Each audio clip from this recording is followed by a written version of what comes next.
Alala ko, napapansin ba parang dumudugyot na ulit ng Maynila? Talaga? Napapansin niya na? Talaga? So hindi ako, wala ko naman ako, pero hindi ako bulan. Pare-pare kaya napapansin na dumudugyot ulit ng Maynila ngayon. Nay, pawag na ako na wala. Tingnan ninyo. Lalaging pito lang ang siyudad o LGU sa Metro Manila. Tayo ay pang-labing-pito sa paglago. Ayan po, hindi po galing sa akin. Saan galing? Philippine Statistics Authority. Tayo pa tayo yung Materos. Yung Materos ng Manila, Itlog, Peyoy at Manok at ang Materos, munisipalidad ng Iloilo City. Tayo ay lalabing-pito, tayo ay panglabing-pito pa. What happened to us? Nay, in fairness, kung dito, huli na tayo, dito, number 1 tayo. Number 1 tayo sa training.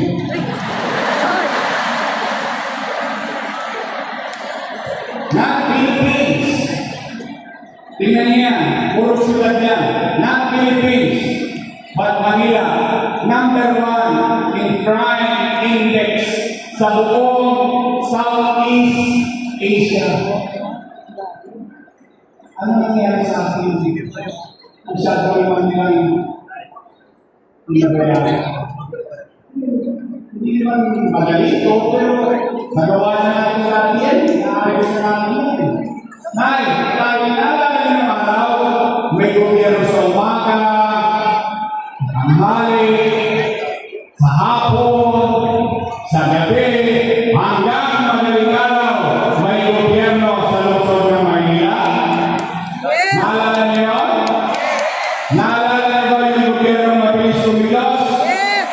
Nay, help me make Manila great again.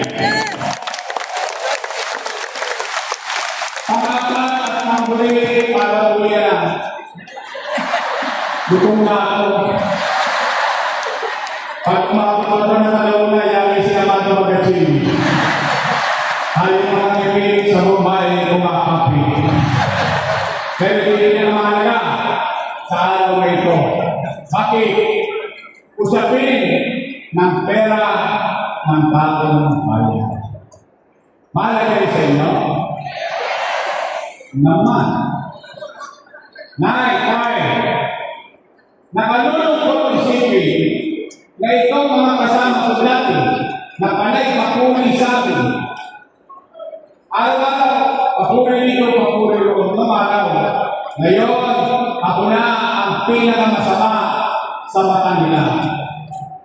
Nay, ang sabi ng nakaupo, kaya daw sila wala nagawa dahil si Yorme, maraming iniwang utang. Narinig niya? Narinig ko na rin. Sila may sabi nun, di ba? Hindi na narinig ko eh. Nay, yung utang, narinig niya.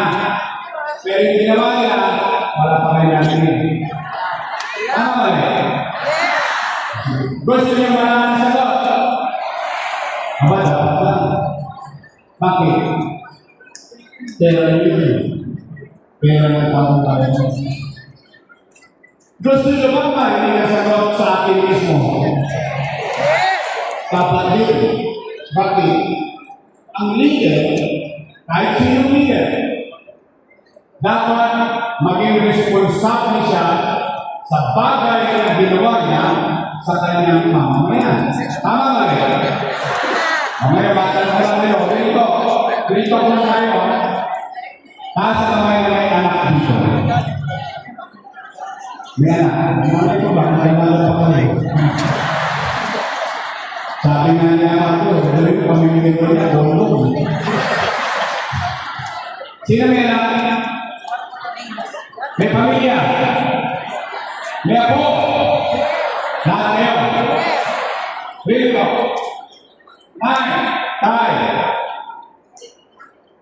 Kapag walang makakain ng pamilya ninyo, gagawin niyo na lang.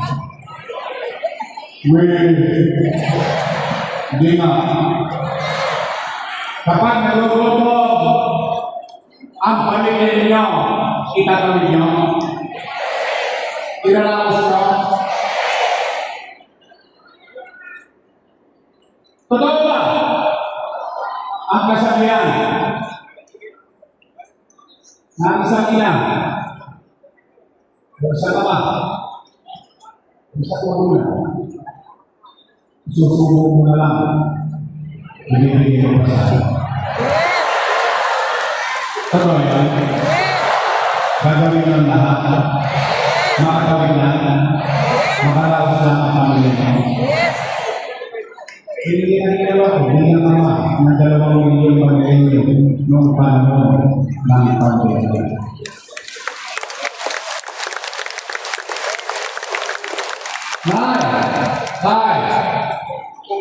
In 2019, when you elected me as your mayor, I took the responsibility seriously. Wala kayo narinig na tinuro ko ang daliri ko sa nakaraan. Wala kayong narinig na sinisi ko yung nakaraang administrasyon. Walang perang iniwan sa akin para patakbuhin ang pamahalaan. Wala. Why? Ibinoto niya ako ngayon. Unang-una, hindi niyo naman binigay sa akin yung ngayon ng usap. Hiningin ko muna, binigay niyo sa akin, then, responsibilidad ko na ang maging ama ng Maynila. Tama ba eh? Makinarinig pa ako. Ano ko na kung ginawa? Nililinis namin ng Maynila. Inaayos namin ng Maynila. Yung mga tulonges, pinagkakalawin natin sa Maynila. Tinausap ko mga negosyante na sila'y bumalik muli sa Maynila para makapagbigay ng trabaho. Pati senior citizen, napakiusapan ko ang Jollibee, Chowking, McDonald's, Popeye, sabi ko bigyan niyo ng trabaho yung mga matatanda ko sa Maynila. Umaangat na tayo ng ganyan. Kinokopya na tayo. Nagiging BILG memorandum na. Ang lahat ng ginagawa sa Maynila, umaangat na tayo ganyan. Boom! Pader, nabagka tayo. Ano yun? Pandemya. Mauuna ang magkakapandemya. Anong ginawa? 3 months. 3 months. Hindi ako umuwi ng bahay. 3 buwan. Sa sitio na ako natutulog. Bakit? Nag-aalala ang tao na magugutom sila.